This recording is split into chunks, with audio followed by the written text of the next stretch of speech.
Hello दोस्तों, AK TET गुरु classes में आपका स्वागत है। आज हम पढ़ेंगे बहुत महत्वपूर्ण मनोवैज्ञानिक को, जिसमें CTET के प्रत्येक क्वेश्चन में 3 से लगभग 5 क्वेश्चन आते ही आते हैं। ऐसा कोई सा अब तक का CTET का एग्जाम नहीं है जिसमें क्वेश्चन ना आए हों। वो प्रत्येक में उससे क्वेश्चन आते हैं। बहुत महत्वपूर्ण मनोवैज्ञानिक है, उनका नाम है लिव वाइगोत्स्की।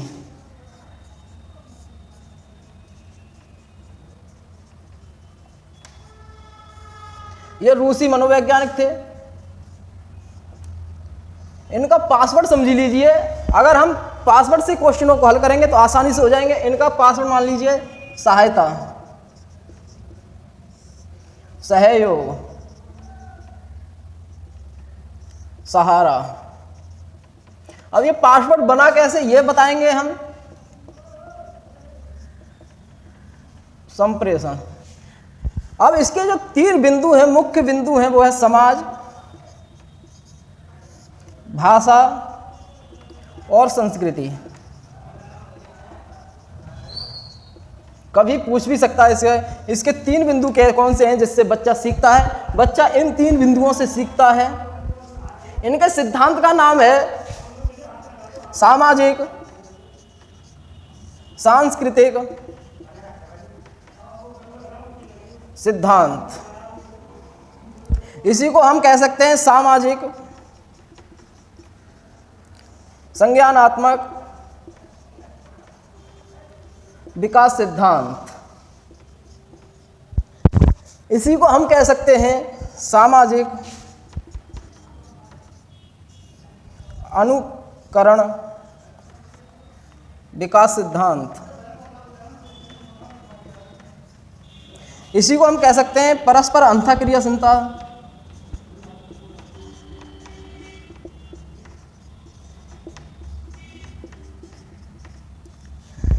इसी को हम कह सकते हैं सहयोगात्मक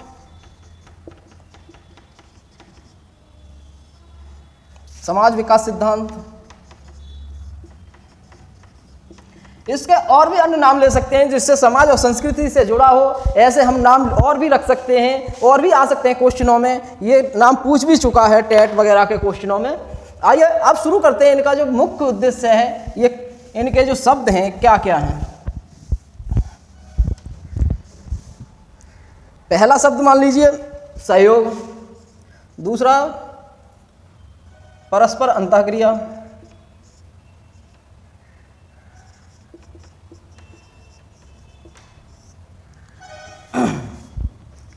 तीसरा शब्द मान लीजिए समाज परिवेश,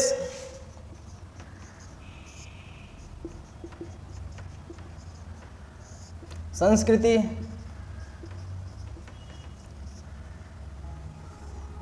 संकेत,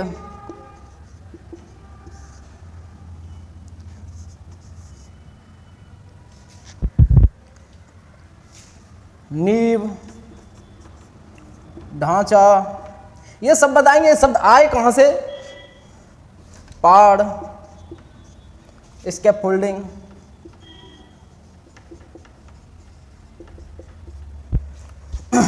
वर्तमान सहायता,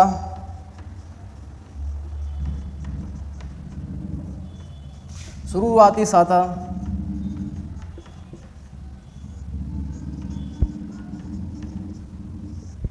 ये सब एक ही शब्द मान लीजिए। नींव, ढांचा, पाड़, स्कैफोल्डिंग, वर्तमान सहायता, शुरुआती सहायता, ये सब बताएंगे अभी। छठा मान लीजिए अनुकरण से सीखना,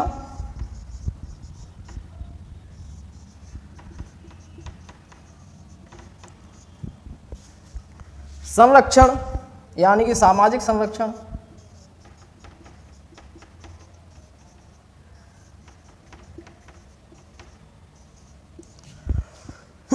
और अन्य भी शब्द हैं इसके।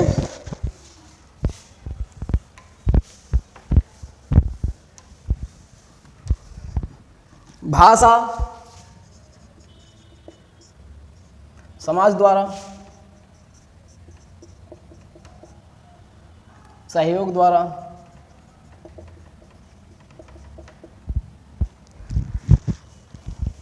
खेल,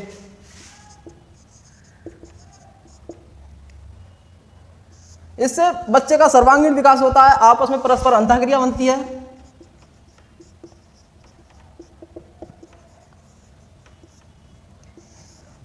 आइए अब शुरू करते हैं इनका। और जो कहते हैं कि भाषा सीखने का उपकरण है,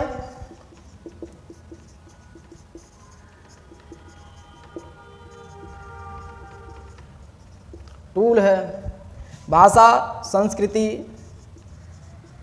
ये सब सीखने के टूल हैं। समाज, ये सीखने के टूल हैं। 3, 1 2 3 ये मुख्य है। पूछ सकता है कि वाइगोत्स्की ने सीखने के जो उपकरण बताए हैं वो 3 कौन से हैं? 3 उपकरण बताए हैं, समाज, भाषा, संस्कृति। आइए अब इन्हें शुरू करते हैं, पढ़ते हैं इनके बारे में, इन्होंने क्या क्या दिया है, क्या क्या किया है, सारी चीज़ पढ़ते हैं। पहला मान लीजिए जेड पीढ़ी,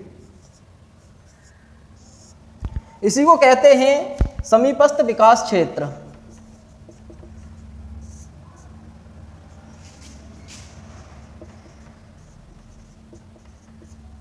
बहुत इंपॉर्टेंट है, सबसे ज़्यादा इंपॉर्टेंट यदि कोई है तो यही है। आइए देखते हैं। और एक भाषा, ये सारी चीज़ बहुत इंपॉर्टेंट है। इसी को संभावित कह सकते हैं, समीपस्थ, संभावित, निकट कह सकते हैं। इसका जो ज्ञान है वो स्थायी है, मतलब इससे जो बच्चा सीखता है वो स्थायी ज्ञान हो जाता है, बिना ना भूलने वाला ज्ञान हो जाता है। अब ये बनता कैसे है, आइए देखते हैं। बच्चा घर है, अनुभव प्लस सहायता बराबर सफल। मतलब कि जो अनुभव है उससे कार्य किया इसने, यहाँ पे थोड़ा अटका, दूसरे से, अपने से ज़्यादा ज्ञानी से सहायता ली, मतलब उसमें ज्ञान जुड़ गया, अब वो कर सकता है।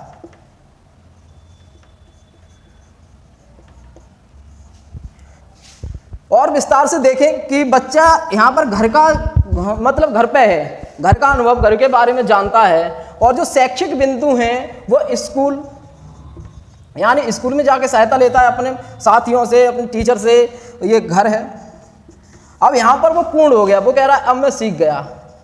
किसी चीज़ के अनुभव को अपने घर के अनुभव से जोड़ करके, दूसरे की सहायता ले करके जब कोई कार्य करेगा तो वो ज्ञान कैसा होगा? स्थायी, यानी कि वो भूलेगा नहीं। उसमें अपना भी अनुभव है और दूसरे से भी सहायता ली है, यानी कि यहाँ पर पूरा ज्ञान नहीं था, यहाँ पर सहायता ली और यहाँ पर पूर्ण ज्ञान हो गया। अब वो कह रहा है मैं कर सकता हूँ। इसी को आप सोचिए कि हम गए गुन्नौर से और हमें कहाँ तक का रास्ता याद है? नरौरा तक का। नरौरा हम पहुँच गए, अब हमें अलीगढ़ को जाना है। अब हमें अलीगढ़ के बारे में थोड़ी जानकारी नहीं है, हमें इतना मालूम है कि नरौरा तक हमें जाना, नरौरा तक की हमें जानकारी है, गुन्नौर से चले। तो हमारा ये क्या हो गया? पहला अनुभव। अब जहाँ जो सहायता लेगा नरौरा जाके वो हो जाएगा जेड पीढ़ी, मतलब कि जो सहायता ले रहा है, पिछले अनुभव को जोड़ करके जो सहायता ले रहा है, उसने पूछा किसी से, सहायता ली कि अब अलीगढ़ को हम किधर होके जाएंगे, तो 2 रास्ते बता दिए, एक अतरौली होके, एक डिवाई होके। तो वो कभी नहीं भूलेगा इस ज्ञान को, क्योंकि उसे नरौरा तक का ज्ञान है। अब वो हर बार कहेगा अब मैं हर बार कर सकता हूँ, अब मैं कर सकता हूँ, अब मैं कर सकता हूँ। इससे भी आगे अगर थोड़ी और जानकारी ली जाए, आइए, जैसे ये चक्र बनाया, इसमें एक और चक्र बनाया,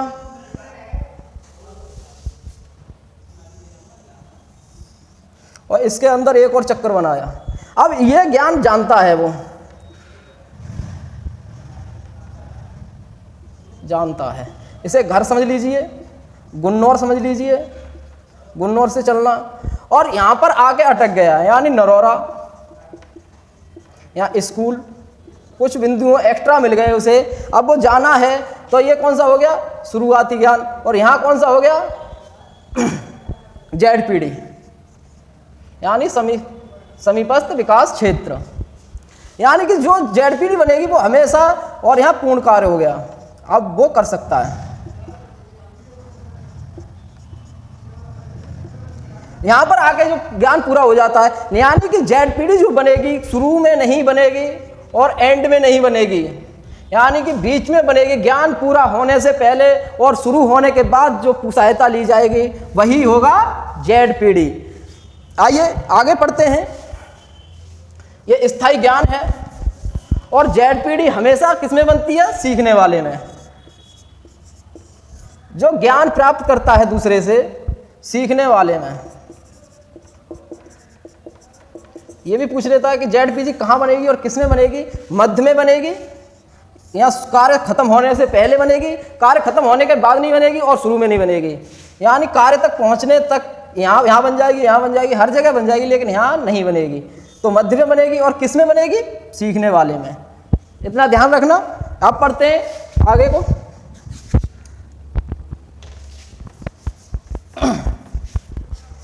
इन्होंने एक और सिद्धांत दिया इसके बाद कि ZPD बनेगी तो बनेगी कैसे? MKO, मोर नॉलेजेबल अदर, यानी दूसरा ज्यादा ज्ञानी, दूसरा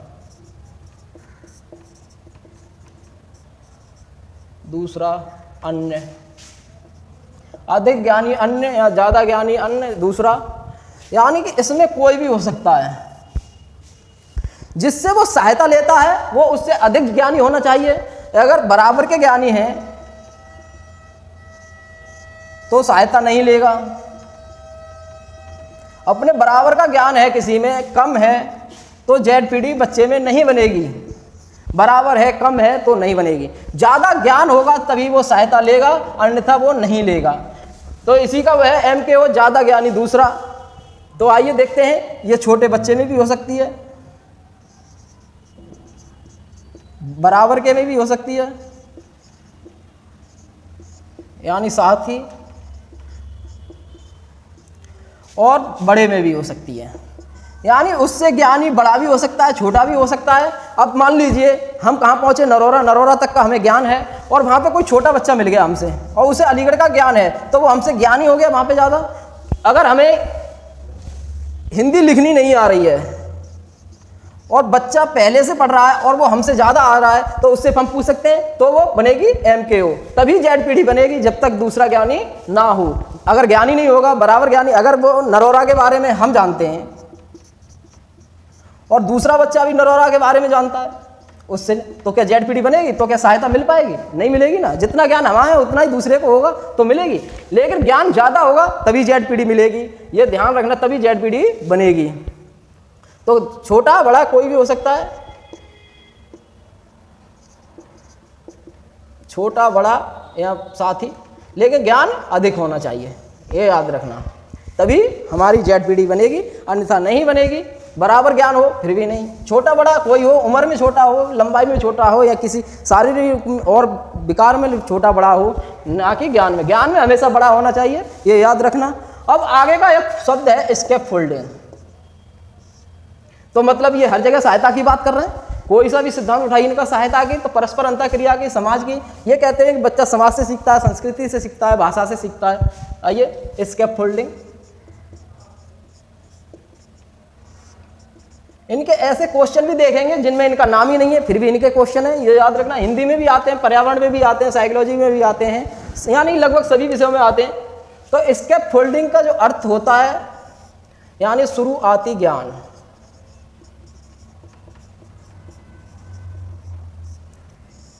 यहां पर जो सीखता है शुरुआत में सीखता है, वर्तमान में सहायता लेता है, शुरुआत में सहायता लेता है, वर्तमान में। इसी को हम नींव कहेंगे। जो अगर हम घर बनाए, कोई चीज बनाए, तो पहले शुरुआत में क्या होता है? नींव डाली जाती है। यानी जो ज्ञान होता है वो नींव। पहाड़ भी बनाते हैं शुरुआत में, किसी कार्य को करने से पहले ढांचा, और उसका ढांचा तैयार करते हैं कि हमें कैसा बनाना है। तो ये सारी शुरुआती चीजें हैं। अगर इस क्वेश्चन में इनमें से कोई सी चीजें दिख जाए, या फिर ऑप्शन में इनमें से कोई सी चीज दिख जाए, एक क्वेश्चन में जरूर दिखेगा इनमें से कोई ना कोई, और एक ऑप्शन में इनमें से जरूर कोई ना कोई दिखेगा संकेत। इन शब्दों में से सब क्वेश्चन में भी दिखेगा और फिर ऑप्शन में भी इन्हीं शब्दों से दिखेगा। अगर स्कैफोल्डिंग की बात कर रहा है तो वो कहेगा वर्तमान ज्ञान सहायता ले रहा है, इसमें से क्या होगा, स्कैफोल्डिंग नींव। अगर वो कहेगा शुरुआती ज्ञान ले रहा है या संकेतात्मक ज्ञान ले रहा है, ऐसी चीजें अगर देगा तो हमारा क्या हो जाएगा, स्कैफोल्डिंग। स्कैफोल्डिंग को शुरुआती ज्ञान देते हैं और ये अस्थायी होता है, क्योंकि जब शुरुआत में जो सीखता है बच्चा वो स्थायी नहीं रह पाता है। शुरू में ही बता दिया गुन्नौर से चले के यहाँ से चलो तुम, और यहाँ से जब जाओगे नरौरा पहुँचोगे, नरौरा से इधर मुड़ना अलीगढ़ पहुँचोगे, तो ये मतलब शुरू में ही जो ज्ञान मिला है वो बच्चा कभी भी भूल सकता है। अब वो जाएगा वहाँ जा कर के आगे जाके फिर उसे याद नहीं रहेगा कि अलीगढ़ को कहाँ जाना है, खाली हमें इतना बता दिया गया था कि उधर से जाना, फिर अलीगढ़ को वहाँ से रास्ता मिल जाएगा, लेकिन वहाँ पे सहायता की जरूरत पड़ेगी जब नहीं जानता है आगे को। तो ये ज्ञान होता है अस्थायी, समझे। चलिए आगे पढ़ते हैं इनके भाषा सिद्धांत के बारे में।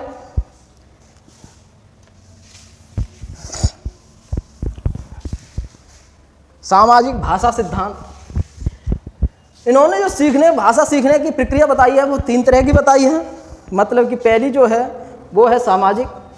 इन्होंने भाषा के बारे में कहा है एक बच्चे के भाषा के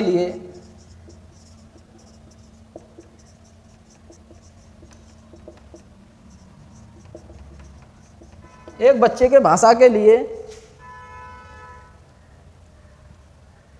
विकास में दूसरों के साथ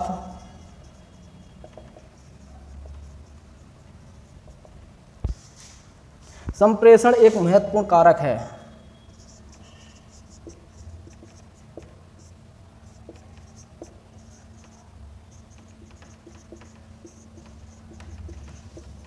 यानी जो भाषा विकास के बारे में जो कहा है कि संप्रेषण, यानी इन्होंने परस्पर आपस में बात करना, सहयोग करना आदि इन बातों को छोड़ करके कोई बातें की ही नहीं है। संप्रेषण कब होगा, जब आपस में बात समझेंगे, आपस में बातें करेंगे, तब संप्रेषण होगा।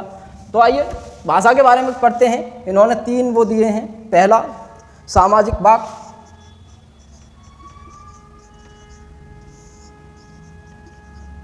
या वार्तालाप, ये 0 से 2 वर्ष है।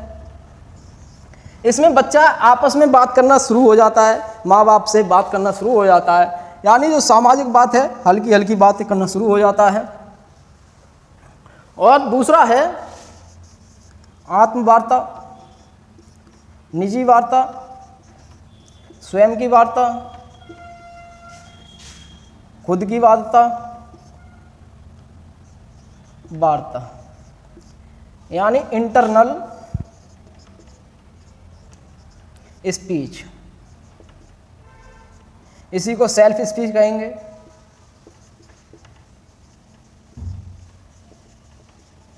इसमें बच्चा क्या होता है, ये 3 से 7 वर्ष। इसमें बच्चा क्या होता है, इससे बहुत ज़्यादा क्वेश्चन आते हैं, ये बहुत इंपॉर्टेंट है। हर बार लगभग इससे क्वेश्चन दे ही देता है, किसी ना किसी तरीका से इससे क्वेश्चन दे ही देता है। इसमें पूछता है कि एक बच्ची जिसकी उम्र 3 या 4 साल है, 5 साल है, 7 साल है, वो कपड़ा सुखा रही है या कुछ अन्य काम कर रही है, गेहूं सुखा रही है या कोई अन्य काम कर रही है, या पक्षी मार रही है छत पर चढ़ के, तो वो खुद से ही बात कर रही है, बड़बड़ा रही है, यानी आवाज बाहर आ रही है, लेकिन कर किससे रही है, खुद से, यानी बड़बड़ाना, खुद से बात करना यानी कि बाहर निकली हुई बात करना, खुद से बात करना, यानी बोल रही है खुद से। तो इसे हम क्या कहेंगे, तो इसमें किसी ऑप्शन को देता है, आत्म भाषा कहेंगे, निजी भाषा कहेंगे, स्वयं की भाषा कहेंगे, खुद वार्ता कहेंगे, इंटरनल स्पीच या सेल्फ स्पीच, ये चीजें दे देता है। तो ये बहुत ज्यादा क्वेश्चन आता है सीटेट में, इंपॉर्टेंट है, बहुत ज्यादा इंपॉर्टेंट है, ये याद रखना, इसे जरूर करना। जब खुद से बातें कर रही है, बड़बड़ा रही है, तो कौन सी होगी, आत्मवार्ता। तीसरी है आंतरिक बातचीत,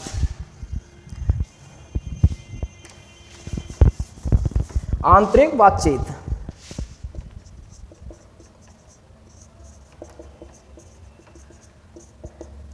इसमें क्या होता है, ये 7 से ऊपर वाले के लिए है, इसे हम कहेंगे इनर स्पीच, यानी कि स्वयं में चिंतन करना, चिंतन, मन में बात करना। जब मन में बात करता है बच्चा, यो मन की बाहर बात नहीं आती है, चिंतन करता है, चिंतन आदि करना शुरू हो जाता है, यानी कि कुछ सोचना, सोच रहा है, मन में बातें कर रहा है, चिंतन कर रहा है, यानी कि 2 की तो बाहर निकल रही थी बातें पहले की, 0 से 2 और 3 से 7, और ये जो 7 से ऊपर है इसमें मन में बाहर बात करना शुरू कर देता है, यानी खुद चिंतन करना शुरू कर देता है, सोचना, चिंतन करना। यानी कि इसमें पूछ सकता है, अभी तक आया तो नहीं है इसका क्वेश्चन, लेकिन पूछ सकता है कि बच्चा कोई कार्य कर रहा है, 7 साल की उम्र है और बच्चा कोई कार्य कर रहा है, उसको गंभीरता से सोचते हुए कर रहा है, तो बताइए वाइगोत्स्की की कौन सी अवस्था कहलाएगी? तो वाइगोत्स्की कौन सी है? आंतरिक अवस्था, आंतरिक बातचीत। कौन सी वार्तालाप कहलाएगी? तो आंतरिक बातचीत। यानी जो मन में बातें करे, सोचे, समझे, उसी को हम क्या कहेंगे? Inner speech. आइए अब इनके क्वेश्चन देखते हैं। मैं इतनी गारंटी दे सकता हूं, जितना मैंने पढ़ा दिया है उससे सीटेट में अतिरिक्त नहीं आएगा। सीटेट में किसी भी क्वेश्चन में अतिरिक्त नहीं आएगा इससे। आइए शुरू करते हैं। पहला क्वेश्चन है, वाइगोत्स्की के विचारों पर आधारित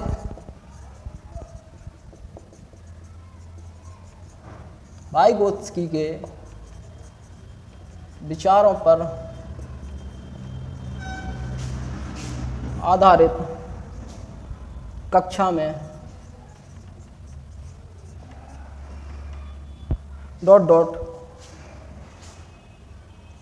पर सबसे अधिक बल दिया है।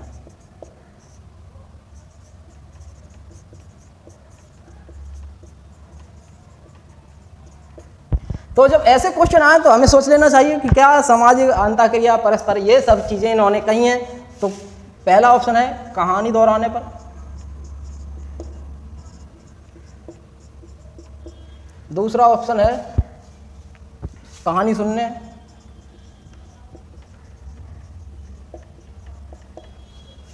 तीसरा ऑप्शन है कार्यपत्रकों पर, चौथा है परस्पर अंतःक्रिया पर।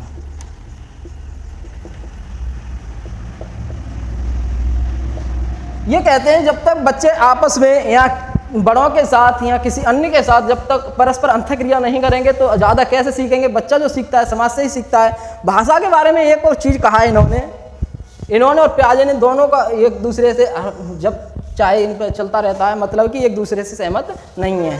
तो इन्होंने कहा है भाषा विचार से पहले है। पूछ लेता है कि ऐसा किसने कहा है जो विचारों का खंडन किया है कि भाषा विचार से पहले है? तो किसने कहा है? वाइगोत्स्की।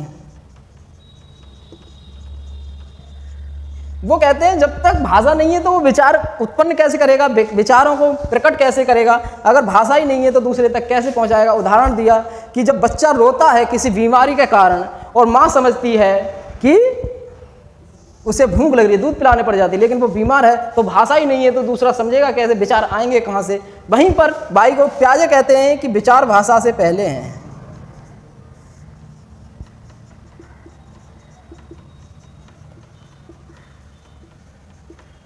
यानी कि अगर विचार नहीं है, अगर मन में कोई सोचा नहीं है, चिंतन नहीं किया है, तो ये बताइए कि हम भाषा कैसे बोलेंगे? दोनों ये अपनी जगह दोनों ही सही हैं। कि बताइए अब हम दुकान पे कोई सामान लेने गए, हमने विचार नहीं किया और बोल दिया सामान दे दीजिए, तो क्या सामान लेना है? विचार नहीं किया तो कहाँ से हम उसे बता पाएंगे हमें क्या चाहिए? तो हमें विचार सबसे पहले, ये कहते हैं प्याजे। मतलब दोनों, अगर एक गुन्नोर जाएगा तो दूसरा नरोरा जाएगा, यानी दोनों विपरीत चलते रहते हैं। आइए अगला क्वेश्चन देखते हैं। हमारा आंसर कौन सा हो गया? परस्पर अंतःक्रिया।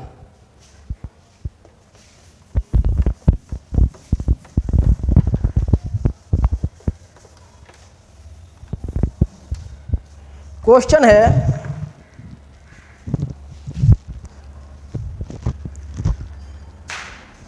बच्चों के भाषाई विकास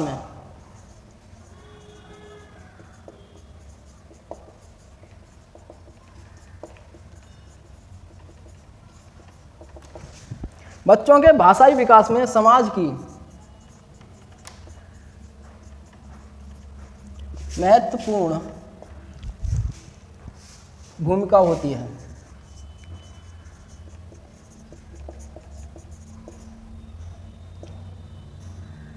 होती है, यह विचार है।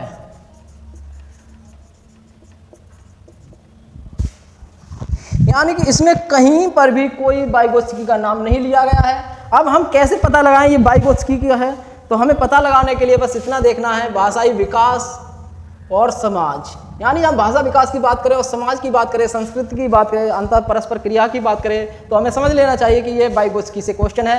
ये हिंदी का क्वेश्चन है, हिंदी की पेडागोजी का। हिंदी की पेडागोजी में लगभग हर बार एक क्वेश्चन जरूर आता है इनसे। आइए ऑप्शन देखते हैं।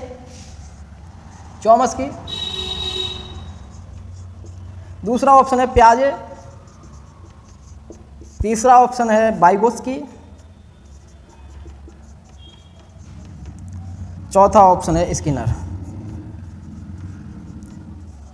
इन्होंने सबने भाषा के बारे में कुछ नहीं कुछ कहा है, किया है, ये बहुत महत्वपूर्ण है। सबसे ज़्यादा महत्वपूर्ण अगर बात भाषा की बात करें तो सबसे ज़्यादा महत्वपूर्ण चॉम्स्की को माना जाता है। भाषा विकास सिद्धांत के बारे में भाषा विकास सिद्धांत भी दिया है इन्होंने, लेकिन जो सबसे ज़्यादा महत्वपूर्ण है चॉम्स्की। जब किसी की बात ना करे, समाज वगैरह की कोई संकेत ना दे क्वेश्चन में, तो आंख बंद करके चॉम्स्की को लगा देना। जैसे इन्होंने कहा है जन्मजात क्षमता,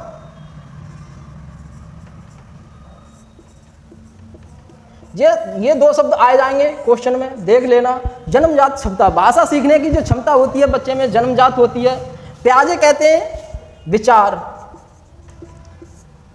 भाषा के लिए विचार जरूरी है। जब विचारों की बात करें तो समझ लेना पियाजे आ गए। वाइगोत्स्की समाज, संस्कृति, परस्पर सहयोग, ऐसे शब्द देंगे तो समझ लेना कि वाइगोत्स्की है भाषा के बारे में। और स्किनर कहते हैं भाषा अर्जित की जाती है,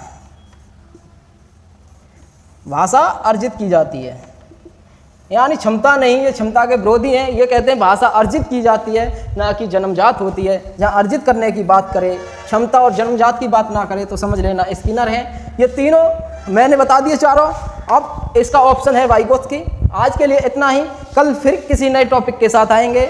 2 दिन साइकोलॉजी के पढ़ाया करेंगे और एक दिन 4 अदर सब्जेक्टों के, यानी 5 सब्जेक्टों की पेडागोजी पढ़ाएंगे हम।